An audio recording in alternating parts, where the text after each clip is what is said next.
Hello beautiful people of the internet. Yeah, welcome to another video. The scenery has quite changed, I know, but today we are here again once again to talk about the COP29. I know yesterday there wasn't a video because it was basically the first week happening and I wanted to do a wrap up today. And please don't mind the background noises. We are in the busy streets of District 1 of Ho Chi Minh City, also not know how to call it. I would also love to do vlogs here about the city because me as a French-speaking person, it's very interesting to witness what is happening here on a daily basis, especially in not contrast, but combination with the current climate crisis that everybody is facing. You are facing, I'm facing, all of us are facing, and it's very hot in here. But this is not what we want to talk about today. Today we want to talk about the things that were said and things that were written down during the first week of the COP29. So basically we want to do a wrap up. That's why I didn't do a video yesterday. I could have done a video yesterday. I could have, but I did not because I felt like it was getting a little bit repetitive with talking every day about the same things. We know about the climate crisis, we know about climate justice, we know about the funds that need to be happening, we know about all of these different things that need to be happening, and just talking about them every day doesn't make it better. So today, if you didn't watch any of the first week's videos, this is your video to tune in and to follow from now on if you want to, and you can also leave a like down in the comments below. Because yesterday I found a really good video from a German broadcast thingy, which is one of my favorite sources of information outside of academia, let's say. I really also always like watching or reading, especially academic papers for my sources and things that I say, act out and constitute basically. But sometimes you want to have it a little more chill, have it a little more broken down, and that's also why I'm here and doing this channel for everybody to gather in, relax, so grab your drink of choice, grab your water, grab your protein shake, grab your whatever. Don't be disturbed by the noises. It's a very big, busy city in comparison to other cities in the world. Here in Southeast Asia we have like the people. I'm not sure if I can count myself as one. We have very densely populated cities, especially city centers, and that's why the noises are always very crazy. But this is nothing that should concern us. We will focus on climate change today. Okay? So I found this video, it's in German, so I will try to translate the most important things. It's called Climate Time, which is very fitting in my personal humble opinion, very fitting, and it talks about what the COP29 actually is. It talks about the behind the scenes of everything. It shows us more of the actual discussions, more of the show, more of the performance that's really held there, not just big officials talking, which was one of my points that I always critiqued, that it's always just officials being on the stage and having their moment and talking, but not actually getting into action. So it's very interesting to see this video. So let's just tune in. Wir schauen uns mal an, wie die überhaupt entstanden ist und wie sie funktioniert. 1992 beschloss der Erdgipfel in Rio de Janeiro die UN-Klimarahmenkonvention. So this is basically when in 1992 where the COP started.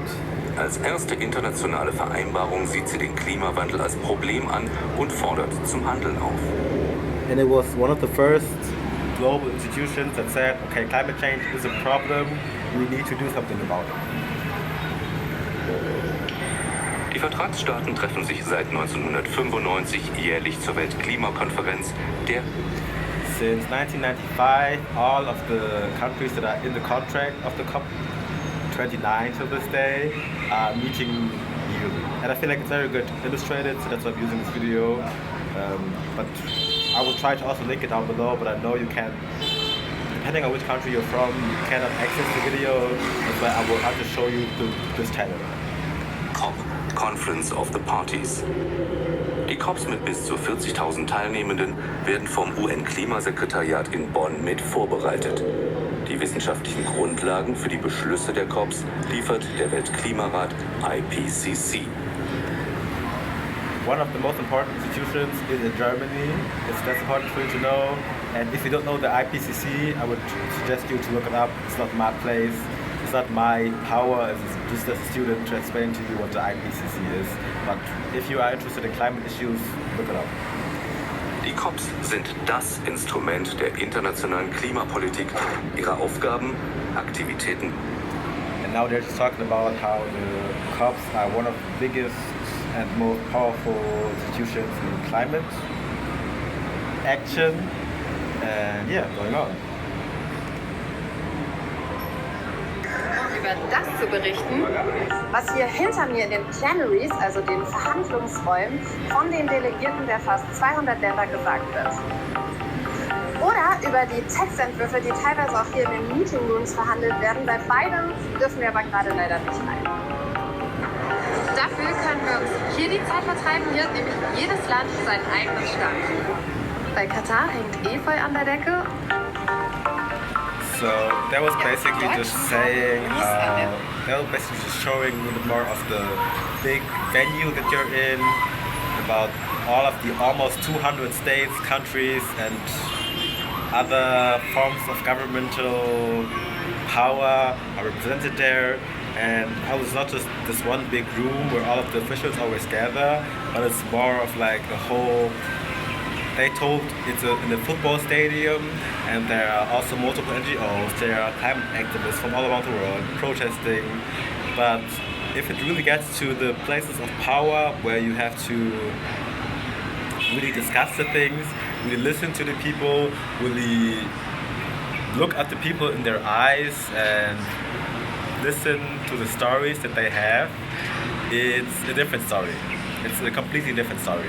And this is what I think is very interesting, because you saw it's very green. They try to color code it in a very green growth kind of manner. And like I always say, like I always said in the videos before in the week, I think it's great that we have this conference where at least people talk.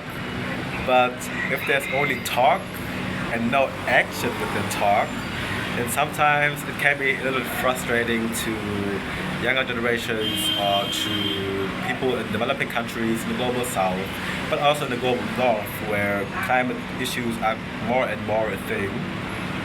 It can be a little bit disheartening, a little bit discouraging, a little bit beating you down for all the efforts that you do as a climate activist, as just a human being, as a person working in the government, just as a regular person, whoever you are, whoever you want to be. It can be a little bit frustrating. But what I think that we should never lose hope, that even though we have scientific evidence of traffic impacting the climate, of different, like for example CO2 impacting the climate, the fact that climate change is human-made and will forever be, not only, but it's one of the main factors of why our Earth is heating up.